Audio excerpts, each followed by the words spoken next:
নমস্কার বন্ধুরা, আজকে আমি আমাদের বাড়ির পুজোর কিছু মুহূর্ত তোমাদের সঙ্গে শেয়ার করতে চলেছি।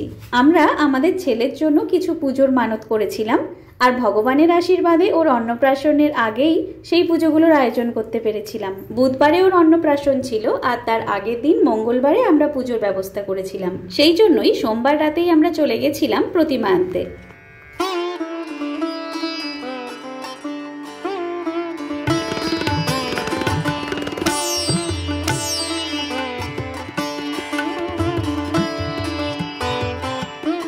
সন্ধ্যের দিকটাতেই প্রতিমা নিয়ে চলে আসার ইচ্ছে থাকলেও পুজোর ফদ্দ মিলিয়ে মিলিয়ে বাজার করতে করতেই সন্ধ্যে গড়িয়ে রাত হয়ে গেছে।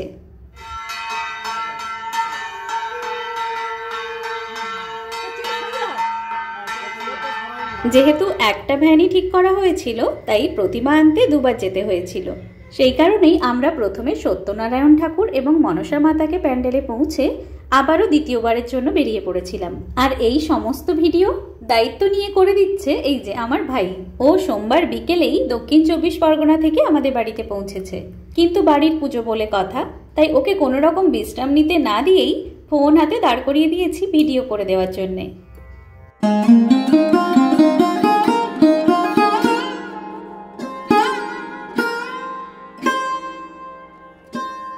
প্রতিমা এনে প্যান্ডেলে ঠিক করে বসাতে বসাতেই প্রায় রাত 12টা হয়ে গিয়েছিল।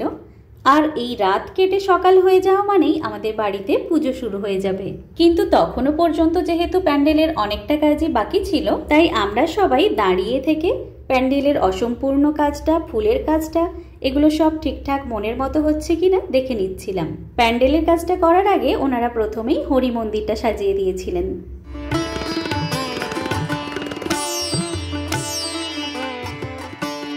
মঙ্গলবার সকাল হতে না হতেই স্নান সেরে নিয়ে ছেলেকে নিয়ে পুজোর কাছে চলে এসেছি।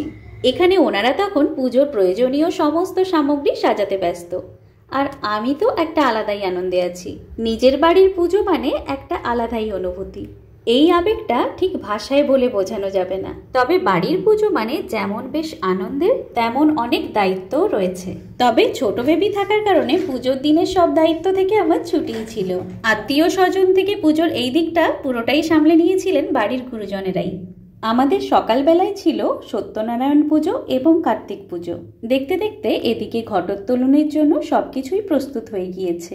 সকালের পুজোগুলোর ঘট যেহেতু একদম বাড়ির সামনেই, মানে নিজেদেরই পুকুরে তোলা হয়েছিল, তাই ছেলেকে ও দিদি ভাইয়ের সঙ্গে পুজোর কাছেই খেলতে বসিয়ে দিয়ে আমিও চলে গিয়েছিলাম ঘট তোলার কাছে।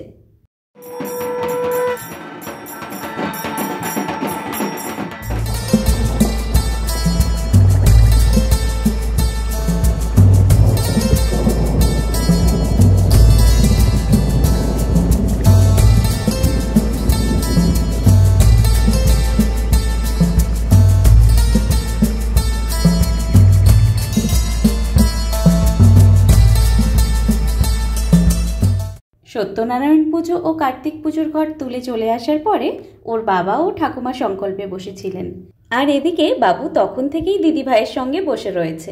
তবে ওদের দুজনকে খেয়াল রাখার দায়িত্বে বসে রয়েছেন আমার শ্বশুর মশাই।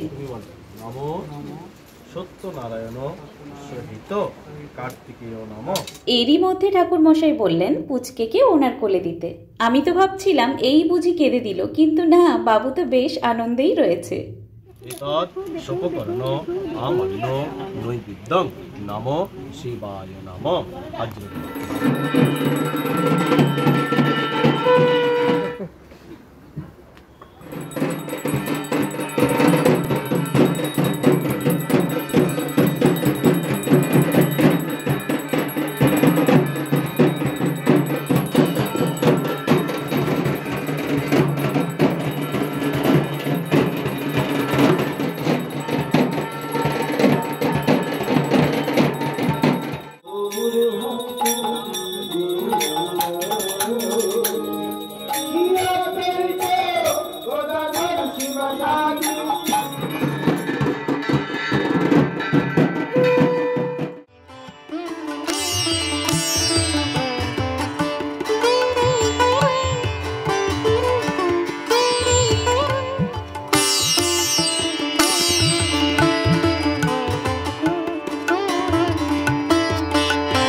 সবাইকে প্রদীপের তাপ এগিয়ে দেওয়ার পরে আমি হাতে করে নিয়ে ছুটেছি আমার ছেলের জন্যে।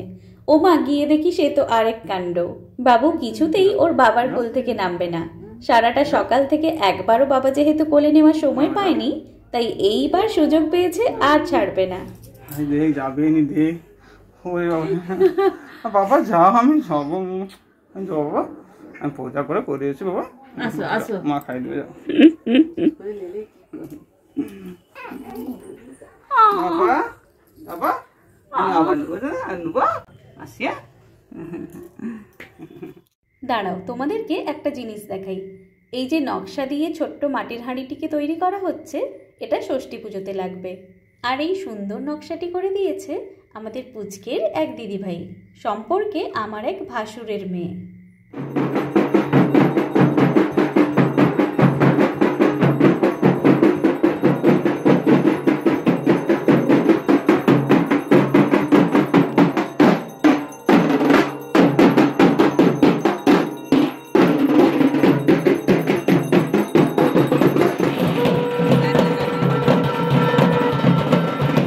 সকালের পুজোগুলো শেষে আমরা বসেছি এখন অঞ্জলি দিতে।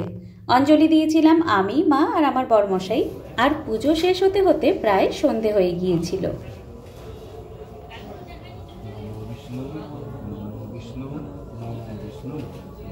এরপরে আমাদের আবার রাতের পুজো রয়েছে। রাতে হবে কালী মাতার পুজো এবং মনসা মাতার পুজো। বলতে পারো প্রায় সারাদিন সারা রাতের পুজো আজ। মা আর বরমশাই সারাদিন কিছু না খেয়ে খালি পেটেই রয়েছে। তবে আমার যেহেতু ছোট বেবি রয়েছে, সেই জন্য একদম কিছু না খেয়ে আমি থাকতে পারবো না বলেই মাঝের মধ্যে একটু করে ছোলা ছাতু গুলিয়ে খেয়ে নিয়েছিলাম। এখন সন্ধে হয়ে গিয়েছে, এবারে অতিথি আসাও শুরু হয়ে যাবে। তাই তাড়াতাড়ি করে ছেলেকে রেডি করে আমিও সন্ধ্যের পুজোর জন্য রেডি হয়ে গেছি। আর রেডি হয়ে যাওয়ার পর আমার ছেলের সে কি আনন্দ।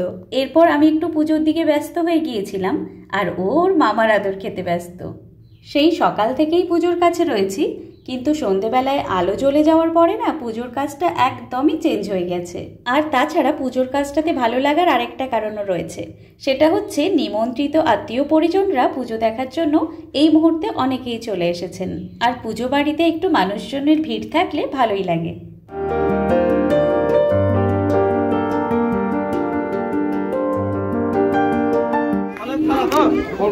ফলের থালা, আচ্ছা ছাতা নাও, বসার আসন নাও। ওদিকে পুজোর জন্য সবকিছু প্রস্তুত করা হচ্ছে, আর আমি এদিকে একটু মামিমার সঙ্গে আর আমার বাবার সঙ্গে গল্প করতে এসেছিলাম। বাবা, মামা, মাইমারা এই সন্ধ্যের দিকটাতে পৌঁছেছে। মজা পাচ্ছে না গো?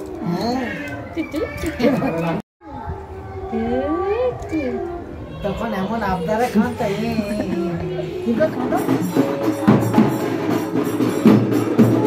রাতের পুজোগুলোর ঘট একটু দূরে গ্রামের মন্দিরের পুকুরেই তোলা হয়েছিল, তাই যাওয়ার ইচ্ছে থাকলেও পুচকেকে রেখে আমি আর গেলাম না। তবে ভাই থাকতে আর চিন্তা কি, ও যতটা সম্ভব পেরেছে প্রতিটি মুহূর্ত ক্যামেরা বন্দি করে এনেছে। পরে যখন ঘট তোলার মুহূর্তগুলো আমি ভিডিওতে দেখলাম সবাই কিন্তু দারুণ মজা করেছে। বাচ্চাদের সঙ্গে বড়রাও ঢাকের তালে তাল মিলিয়েছে।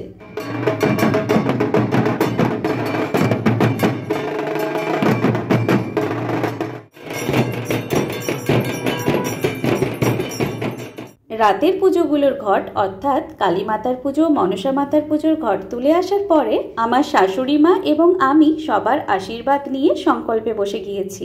মন্ত্র উচ্চারণ করতে করতে বারবার আমার চোখ যাচ্ছিল, এই বুঝি পুচকেকে নিয়ে কেউ বাইরে এসেছে। ওকে ওর দিদার কাছে রেখে আমি এইখানে বসেছি। তবে এই সময়টাতে যেহেতু ওর বাবা তেমন একটা কাজ ছিল না, তাই জানি কান্না করলেও ওর বাবাই সামলে নেবে।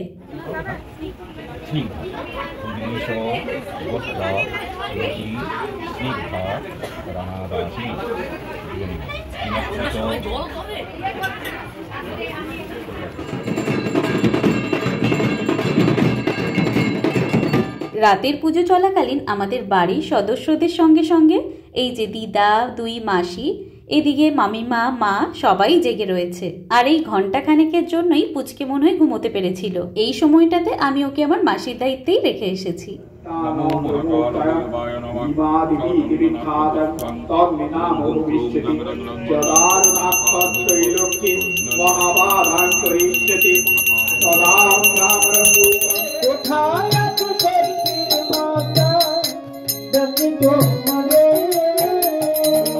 ওদিকে প্যান্ডেলে মনসা মাতা ও কালী মাতার পুজোর সাথে সাথেই ঘরের মধ্যে হচ্ছিল ষষ্ঠী মাতার পুজো। আর এখানে পুজো চলাকালীন মাঝের মধ্যেই পুচকে বাবুকে প্রয়োজন হচ্ছিল।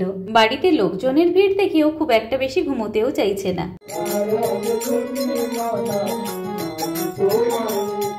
তবে খুব একটা ঘুমোতে না পারলেও তেমন একটা কিন্তু কান্নাকাটি করেনি। এই দেখো না কেমন ঠাকুর মশাইয়ের থেকে আমার কোলে এসে পিট পিট করে বাইরের দিকে তাকিয়ে রয়েছে। সারাদিনটা যে ওর ঠিক করে ঘুমই হয়নি তাতে ওর কোনো অসুবিধেই হচ্ছে না। আমরা তো প্রথম থেকেই ভেবেছিলাম পুজোর দিন তো ঠিক করে ঘুমটুম হবে না, মনে হয় কান্নাকাটি করে সবাইকে ব্যস্ত করে রাখবে। কিন্তু না, ঠিক তার উল্টো হয়েছে। পুজোর দিনটাতে আমাদের সাথে ও খুব মজা পেয়েছে।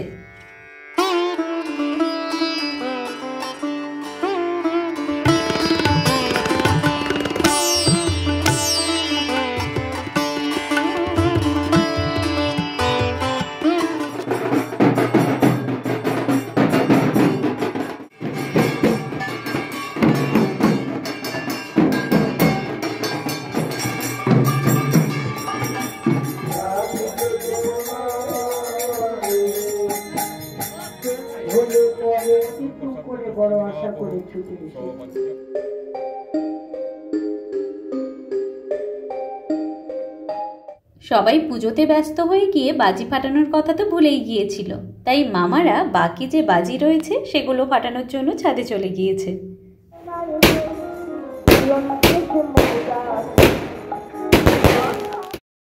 দেখতে দেখতে এদিকে পুজোর কাজ সমাপ্ত, আর সূর্যোদয়ের আগেই ঘট বিসর্জন দিতে হবে। তাই মনটা ভারাক্রান্ত হয়ে গেলেও বিসর্জনের আগে সবাই মিলে ভগবানকে প্রণাম করে আর একবার আশীর্বাদ চেয়ে নিচ্ছিলাম। জানি না ঘট বিসর্জনের সময় এতটা কেন কষ্ট হচ্ছিল। বারবার শুধু একটা কথাই মনে হচ্ছিল, এতদিন ধরে সব সময় তোমাদের আশীর্বাদ আমাদের সঙ্গে ছিল। ঘট বিসর্জন দিয়ে দিলেও ভগবান এভাবেই সব সময় সবার পাশে থেকো।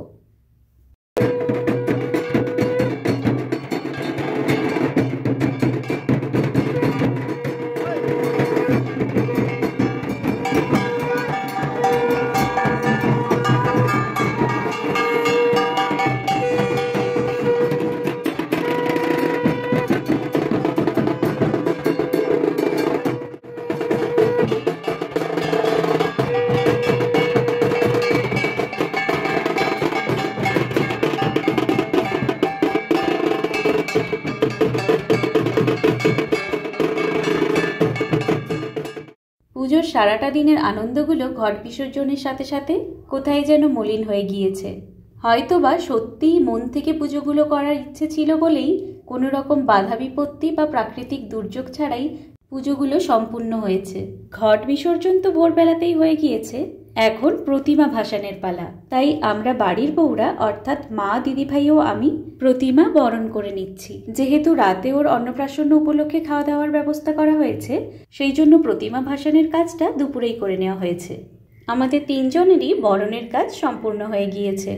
এবারে আমরা ভাসানের জন্য যাব নিজেদেরই পুকুরে। তো এই ছিল আমাদের বাড়ির পুজোর ভিডিও, যেটা এভাবেই ভবিষ্যতের জন্য স্মৃতি করে রেখে দিলাম। আশা করছি ভিডিওটি তোমাদেরও ভালো লাগবে। আর ভিডিও ভালো লাগলে তো কি করতে হয় সেটা তোমরা জানোই, একটা লাইক করে দিও, কমেন্ট করো, আর সাবস্ক্রাইব করতে ভুলো না কিন্তু। আসবো নতুন একটা ভিডিও নিয়ে। আজকের জন্য টাটা।